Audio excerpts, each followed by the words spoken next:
Je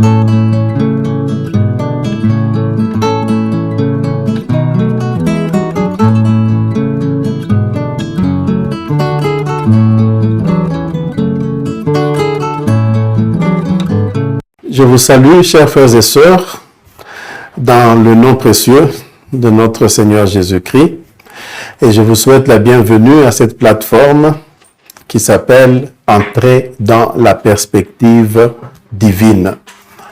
Mon nom est Victor Kabila Moulongo, et nous allons continuer ce jour avec le sujet que nous avions commencé précédemment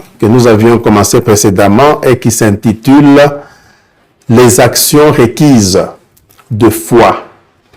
Donc, c'est la partie B du sujet « Les actions requises de foi ». Et dans cette partie B, nous allons évoquer quelques illustrations bibliques qui démontrent le partenariat ou la coopération entre le Dieu Tout-Puissant et les êtres humains qu'il a créés lorsqu'il en vient aux choses qui concernent la scène terrestre. Et nous devons le dire une fois de plus que cette coopération entre Dieu et les humains n'est pas du tout d'un point de vue des partenaires égaux. Nous ne sommes pas égaux avec le Tout-Puissant. Il est notre Créateur, mais il a conçu lui-même dans sa sagesse infinie et dans son amour infini à nous impliquer dans les choses qui concernent la terre ou la scène terrestre, nous impliquer dans ce qui sera la résultante des différentes choses qui arrivent sur la terre. Un premier exemple, nous en avions déjà parlé et nous allons évoquer cela rapidement en paraphrasant. Après avoir créé les cieux et la terre et toutes choses qui se trouvent donc dans la terre, le Dieu créateur a créé Adam et Ève, qui sont les premiers êtres humains. Et le Dieu Tout-Puissant, le Créateur, avait donné la responsabilité à Adam et Ève, ainsi qu'à leur descendance, dont nous faisons partie, afin que les choses qui seront en train d'arriver sur la terre seront la résultante de ce que Dieu a voulu et la réponse, ou même l'absence de réponse de la part des humains. Dans Genèse chapitre 1er, verset 28, il est écrit, je traduis à partir d'une Bible anglophone, « Dieu les bénit et leur dit, « Soyez fructueux et augmentez en nombre, remplissez la terre et soumettez-la. Régnez sur les poissons de la mer et sur les oiseaux des cieux et sur toutes les créatures qui sont en train de se mouvoir sur la terre. » Si nous lisons, et nous n'allons pas le lire, mais je cite juste le psaume 115, verset 16, ainsi que Genèse, chapitre 1er, verset 26, nous allons trouver des écritures ou des passages bibliques qui vont dans le même sens. Donc, en d'autres termes, là, nous voyons que le Dieu créateur a donné l'instruction aux humains afin que nous puissions être en train de travailler, de faire de la recherche et de découvrir les différentes lois et principes qui sont cachés dans la nature et dans la terre par le Créateur. Et c'est en faisant de la recherche dans tous ces domaines qu'il y a eu toutes les sciences que nous connaissons et toutes les sciences qui sont encore en train de naître, la biologie ainsi que les sciences qui en dérivent, l'agriculture, les arts, la musique, les mines, l'économie, la médecine, la loi, la physique, la chimie, l'électronique, etc. Donc c'est le Créateur qui avait conçu les principes de toutes ces sciences et il les a cachés dans la nature, dans la terre, et il a donné l'instruction aux humains de pouvoir faire de la recherche, de soumettre la nature, de découvrir ce qu'il a créé et qu'il a caché là-dedans Donc, dans son amour, il nous fait en fait participer à sa gloire. Lorsque nous constatons en fait les résultats de la science ou des différentes sciences modernes, nous sommes émerveillés par les résultats. Mais en fait, tout cela manifeste la grandeur et la magnificence du Créateur.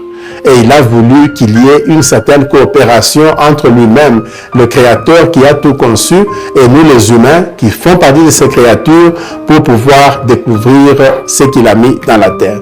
Donc cela, c'est un premier exemple. L'autre exemple, pour illustrer toujours le partenariat ou la coopération que le Créateur Tout-Puissant a désiré voir entre lui-même et ces créatures, les humains que nous sommes, c'est le fait que après la chute de l'humanité à travers Adam et Ève qui avaient mangé du fruit défendu, nous savons que le genre humain ou l'espèce humaine était égarée, chassée loin de la présence de Dieu. Mais dans son grand amour et dans sa grande compassion pour les humains, Dieu a préparé et réalisé un plan de rédemption, de réconciliation entre lui-même et l'espèce humaine. Bien que le Tout-Puissant, l'Omniscient, le Dieu omniscient, omniprésent, était capable de réaliser ce plan de rédemption lui-même, de la même manière qu'il avait créé, en fait, tout ce qu'il a créé, il l'a créé lui-même, mais sans aucune aide. Les anges étaient émerveillés. Quand nous lisons dans le livre de Job, ils étaient en train d'applaudir, ils étaient épatés lorsque Dieu faisait sa création par lui-même. Donc, il était capable, même pour la rédemption, de le faire de lui-même, mais il avait souhaité impliquer des agents humains.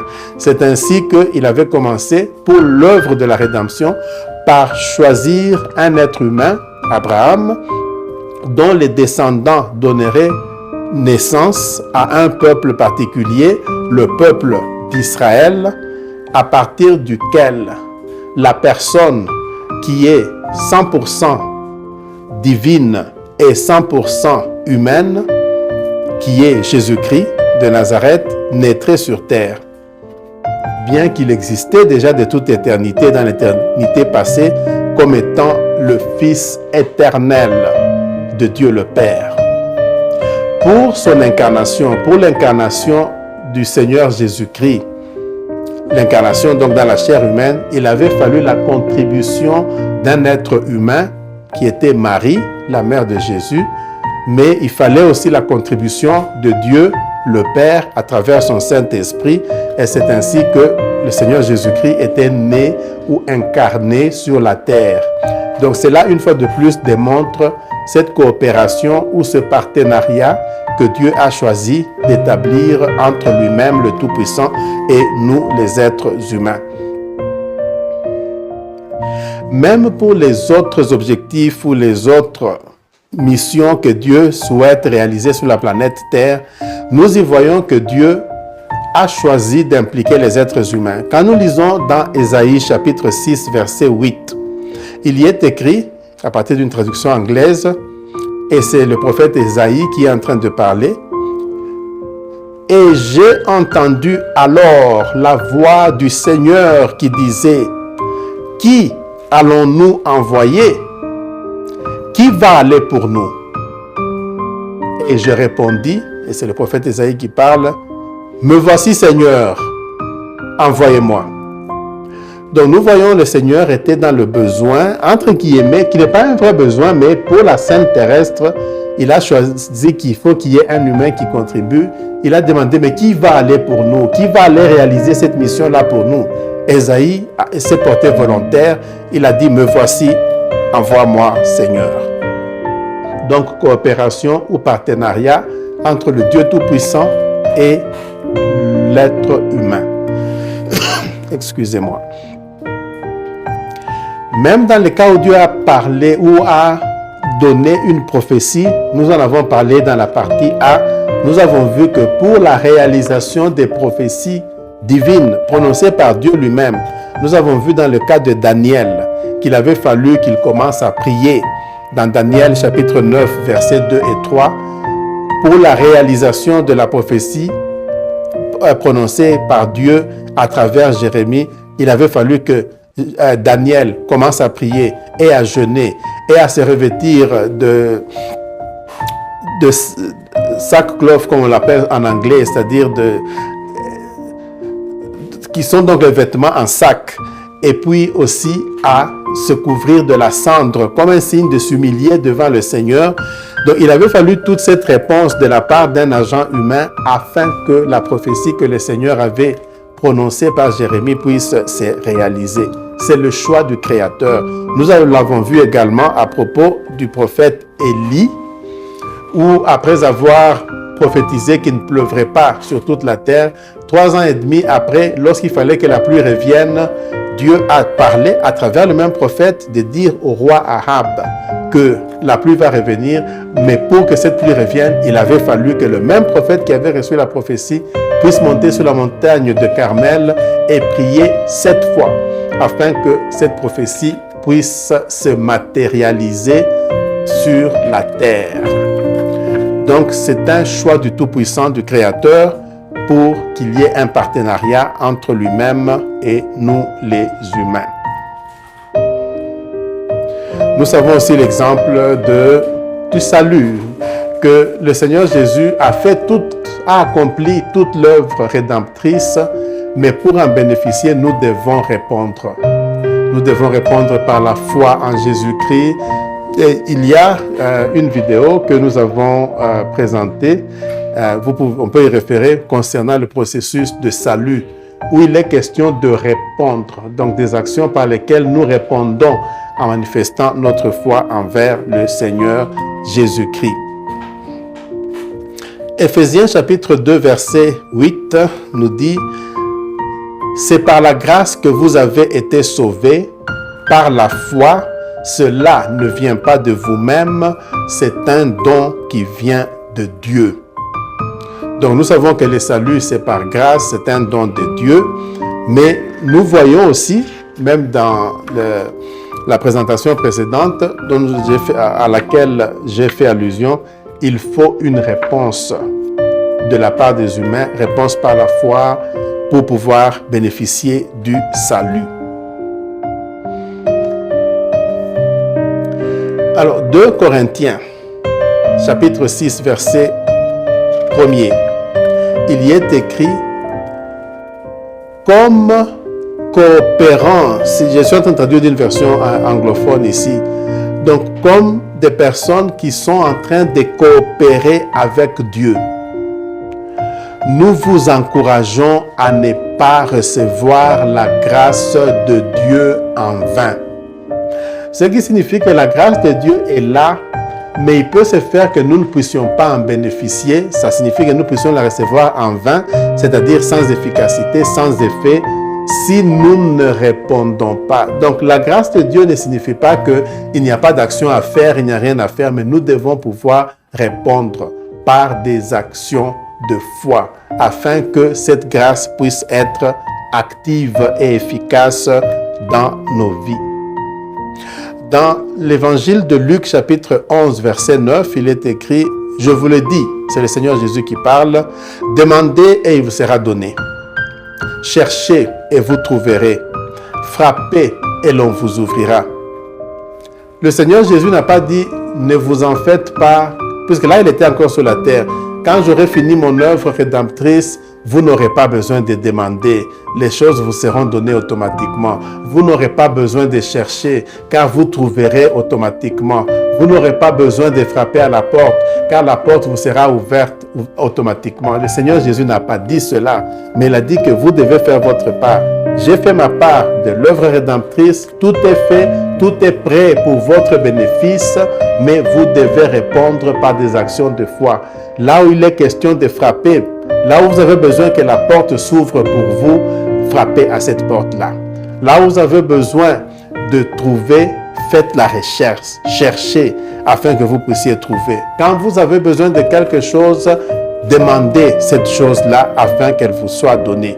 Là encore, nous voyons le Seigneur Jésus qui nous démontre la nécessité de la coopération, du partenariat entre Dieu et les êtres humains. Dans Matthieu chapitre 9, verset 15, le Seigneur Jésus dit, il lui avait été posé la question. Le contexte, c'est qu'on lui avait dit, non, pourquoi les disciples de Jean-Baptiste et les disciples des pharisiens jeûnent, mais tes disciples ne jeûnent pas? Le Seigneur Jésus répondit, peut-on faire jeûner les amis du marié, donc les faire souffrir aussi longtemps que le marié est avec eux? Mais les jours viendront où l'époux leur sera enlevé. En ces jours-là, ils jeûneront. Et ces jours-là sont ces jours que nous sommes en train de vivre parce que le Seigneur Jésus nous a déjà été enlevé physiquement. Bien que nous ayons parmi nous le Saint-Esprit qui est en train de nous aider, mais nous sommes en train de vivre ce temps où l'époux nous a été physiquement enlevé. Donc il y a des choses à faire, par exemple, jeûner. Le Seigneur Jésus a dit, en ces jours-là, qui sont ces jours que nous vivons aujourd'hui, ils jeûneront. Donc jeûner fait partie des choses que nous sommes censés faire afin de pouvoir bénéficier de toutes les bénédictions que le Seigneur Dieu a rendues disponibles pour nous. Donc à travers toutes ces écritures et ces passages bibliques, nous voyons et nous pouvons comprendre qu'il y a des enfants de Dieu qui sont en train de vivre dans la défaite sans avoir des percées, parce que le démon de religion a réussi à les convaincre que, en vertu de l'œuvre complète de la rédemption, vous n'avez besoin de rien faire. Et cette passivité ou paresse spirituelle a comme conséquence qu'il y a des enfants de Dieu qui vivent dans la défaite, sans des percées, mais ils iront au ciel à la fin des temps, mais ils sont dans la défaite. Donc ici, c'est donc un appel à s'éveiller sur la réalité de la nécessité de coopérer avec le Seigneur Dieu afin de pouvoir bénéficier des bénédictions qu'il a rendues disponibles pour nous. Une des tactiques, parmi les tactiques du démon de religion pour pouvoir induire en erreur les enfants de Dieu, c'est par exemple lorsqu'un enfant de Dieu se trouve confronté à un passage biblique qui le sollicite en fait, qui est en train de lui donner un certain défi pour pouvoir le mettre en pratique. Le démon de religion viendra avec une interprétation du même passage biblique, mais la conclusion sera que ce qu'il faut faire, c'est le contraire de ce que le passage dit. Il y a des fois où, dans ce passage, quelle est l'interprétation? Le passage est clair. Maintenant, on dit l'interprétation du passage et on donne une interprétation qui est le contraire de ce que dit le passage. Il y a des enfants de Dieu qui tombent dans ce genre de piège de l'ennemi, avec comme conséquence défaite dans les circonstances dont il est question. Une autre stratégie de l'ennemi et donc du démon de religion, c'est par exemple lorsqu'il y a un passage biblique clair qui montre la stratégie vers la victoire dans un contexte donné, mais le démon de religion pourra convaincre l'enfant de Dieu que non, ne t'en fais pas. En fait, ce passage-ci n'est pas applicable à toi. Tu n'as pas à l'appliquer, ne t'en fais pas. Et quand l'enfant de Dieu ne l'applique pas, il reste dans la défaite par rapport aux circonstances spécifiques qu'il est en train de traverser. Une autre stratégie, il y en a beaucoup, j'en donne juste quelques exemples, du démon de religion, c'est lorsque il y a un passage biblique qui nous montre la voie vers la victoire. Maintenant, le démon de religion amène un autre passage biblique qui semble contredire le premier passage biblique. Et quand on se retrouve dans cette confusion, on n'applique pas le passage biblique opportun, celui qui devait amener la victoire, et on se retrouve dans la défaite. Un tel exemple se trouve dans Proverbes chapitre 26, versets 4 et verset 5. Je traduis ici encore à partir d'une Bible anglophone. Verset 4. « Ne réponds pas à un insensé selon sa folie, sinon toi-même tu seras jugé comme étant insensé, comme lui. » Ça c'est le verset 4. Mais le verset 5 dit « Réponds à l'insensé selon sa folie, afin qu'il ne puisse pas se trouver être trop juste dans ses propres yeux. » Donc nous voyons deux passages dans la Bible qui se suivent à propos de l'attitude ou la stratégie, la conduite à tenir, à avoir devant un insensé. Le premier passage dit « N'agis pas comme lui, sinon tu apparaîtras comme si tu es comme lui. » Et le passage qui suit « Agis comme lui, afin qu'il ne puisse pas penser qu'il est juste à ses propres yeux. » Maintenant, ceux qui ne sont pas dirigés par le Saint-Esprit diront que, oh, vous voyez, la Bible se contredit. Ici, ça dit que n'agis pas comme l'insensé. Et puis, ça dit agis comme l'insensé. Qu'est-ce que tu vas faire? Ce qu'il faut faire quand on se retrouve dans les circonstances et qu'on est enfant de Dieu dans de telles circonstances, c'est de prier à l'inspirateur des Écritures qui est le Saint-Esprit et de lui demander dans mon contexte spécifique au Saint-Esprit, quel est le passage biblique que je suis censé appliquer dans ce contexte spécifique. En agissant de cette manière, le résultat va être l'obéissance au Saint-Esprit, l'approbation par Dieu, la croissance spirituelle harmonieuse et l'obtention de la récompense de la part de Dieu. Donc c'est par là que nous terminons cette présentation et nous vous remercions pour votre attention. Prions.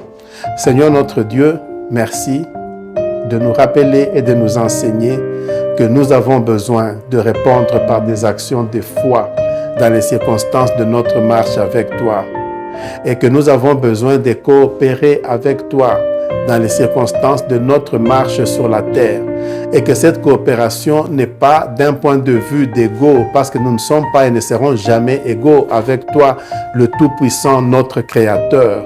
Mais tu as choisi que nous puissions collaborer avec toi pour ta gloire et pour que nous puissions obtenir les bénédictions que tu as rendues disponibles à notre endroit. Nous te remercions et nous te glorifions dans le nom de Jésus-Christ, notre Sauveur. Amen.